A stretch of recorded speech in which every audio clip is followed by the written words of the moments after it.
বিশ্বজুড়ে পরিবেশ ও প্রকৃতির চলমান সংকট মোকাবেলায় এবং জনসচেতনতা বৃদ্ধির লক্ষ্যে সারা দেশের সাথে রাজ্যেও যথাযোগ্য মর্যাদায় উদযাপিত হল 52তম বিশ্ব পরিবেশ দিবস। এই বিশেষ দিনটি উপলক্ষে শুক্রবার সকালে রাজধানীর আগরতলায় ত্রিপুরা রাজ্য দূষণ নিয়ন্ত্রণ পর্ষদের উদ্যোগে একটি বর্ণাঢ্য সচেতনতামূলক র্যালির আয়োজন করা হয়। সুকান্ত একাডেমি প্রাঙ্গণ থেকে শুরু হওয়া এই পদযাত্রায় স্বয়ং উপস্থিত থেকে অংশ নেন রাজ্যের বন ও পরিবেশ দপ্তরের মন্ত্রী অনিমেষ দেববর্মা। এছাড়া বিভিন্ন সামাজিক সংস্থা, ক্লাব এবং অসংখ্য পরিবেশ প্রেমী নাগরিক ও কর্মীরা এই সচেতনতামূলক কর্মসূচিতে সামিল হন। র্যালিটি শহরের বিভিন্ন প্রধান পথ পরিক্রমা করার পাশাপাশি সমবেত সঙ্গীতের মাধ্যমে সাধারণ নগরবাসীকে পরিবেশ সুরক্ষার আহ্বান জানান। র্যালি শেষে সংবাদ মাধ্যমের মুখোমুখি হয়ে পরিবেশ মন্ত্রী অনিমেষ দেববর্মা বলেন, পৃথিবীকে সুস্থ ও সুন্দর রাখতে হলে কেবল সরকারি পরিকল্পনার উপর ভরসা রাখলে চলবে না, বরং শহর থেকে গ্রাম, প্রতিটি গৃহকোণ থেকে ব্যক্তিগত স্তরে উদ্যোগ গ্রহণ করতে হবে। তিনি স্মরণ করিয়ে দেন যে 1974 সাল থেকে শুরু হওয়া এই দিবসের মূল উদ্দেশ্য হল সাধারণ মানুষকে পরিবেশ সংরক্ষণের কাজে সরাসরি যুক্ত করা। বর্তমান সময়ের নিরিখে প্রকৃতির ভারসাম্য বজায় রাখা আমাদের সবার এক পরম সামাজিক দায়িত্ব।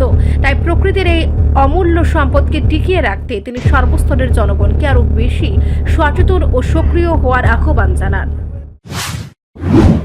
বিশ্ব পরিবেশ দিবস এবং এই দিবস উপলক্ষে আমাদের একটা শোভাযাত্রা আমরা শুরু করছি।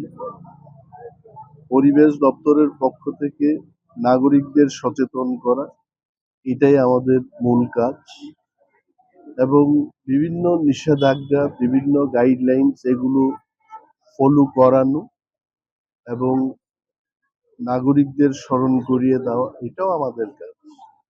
এবং এই বিশ্ব পরিবেশ দিবস উপলক্ষে আমি রাজ্যের সকল জনগণকে শুভেচ্ছা জানাচ্ছি এবং এই কথাই বলবো যে পরিবেশকে সুস্থ রাখতে গিয়ে শুধু কিছু মানুষ তারা সেই চেষ্টা করলেই হবে না। প্রতিটি ঘরে, প্রতিটি শহরে, নগরে, গ্রামে, সমস্ত জায়গায় প্রত্যেককে দায়িত্ব নিয়ে পরিবেশকে সুস্থ রাখতে হবে। এবং আরো একটা বিষয় হলো বনায়ন আমাদের আরো তৈরি করতে হবে। যত বন থাকবে আমাদের কাছে, ফরেস্ট রিসোর্স থাকবে, ততই পরিবেশ সুস্থ থাকবে। তো আজকের এই দিনটা খুব গুরুত্বপূর্ণ। সারা বিশ্বেই পরিবেশ দিবস,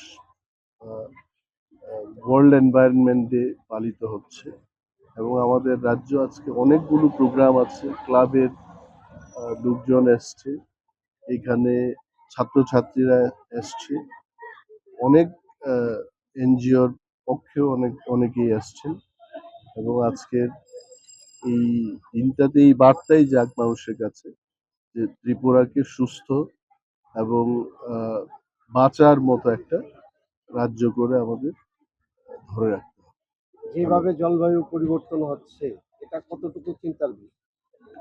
এটা তো গ্লোবাল ওয়ার্মিং, সারা বিশ্বের মধ্যে এটা চিন্তার বিষয়।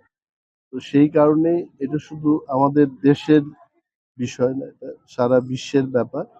তবে ত্রিপুরা একটা ছোট্ট রাজ্য, এই রাজ্যে আমাদের অনেক বৈচিত্র্যময় প্রকৃতির সৌন্দর্য আমরা পেয়েছি, যেটা অন্যান্য রাজ্যের ক্ষেত্রে পৃথিবীর অন্যান্য অংশের চাইতে অনেক ভালো। এবং এটাকে ধরে রাখা, এটাকে যেন আমরা ধ্বংস না করি, সেই চেষ্টা সকলকে আমাদের রাখতে হবে।